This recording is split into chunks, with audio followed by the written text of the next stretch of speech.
आपने अक्सर फिल्मों में देखा होगा किसी आदमी के सर पे चोट लग गई और वो याददाश्त खो देता है, उसके बावजूद वो बातचीत भी कर लेता है और ड्राइविंग भी कर लेता है, क्योंकि इंसान के सबकॉन्शियस के अंदर ये चीज़ें फीड हो जाती हैं। जब भी इंसान गाड़ी चलाता है पीसफुल माहौल में, तो साइंटिफिक प्रूफ्ड है कि उसकी दिमाग की सलाहियतें बढ़ती हैं, उसको वो ख्यालात भी आते हैं जो अमूमन उसको ज़िंदगी में नहीं आते, और वो मसाइल का हल करता है, प्रॉब्लम सॉल्वर बन जाता है।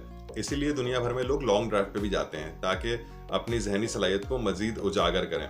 लेकिन पाकिस्तान के अंदर, खास तौर पर कराची में, हमारे सब कॉन्शियस का बेड़ा गर्क कर दिया गया है। हमारी जहनी सलाहियतों को उजागर करने वाली हर वो चीज़ तबाह कर दी गई है। अब हम यही सोचते रहते हैं ड्राइविंग करते हुए कि कोई हमारे पजामे की फ़ोटो खींच ना ले, कोई चलान ना कर दे, किसी खड्डे में हम ना गिर जाएं, कोई डंपर वाला आके हमें कुचल ना दे। हर तरह से सिंध गवर्नमेंट ने कराची की आवाम की सलाहियतों के दरवाजे बंद कर दिए हैं। अब हम सिर्फ बर्बादी की तरफ तेज़ी से जा रहे हैं। सिंध गवर्नमेंट इंसानों की सलाहियतों को चूसने वाली गवर्नमेंट है। बस दुआ कीजिए कि अल्लाह ताला हमें इस गवर्नमेंट से निजात दिलाए। आमीन।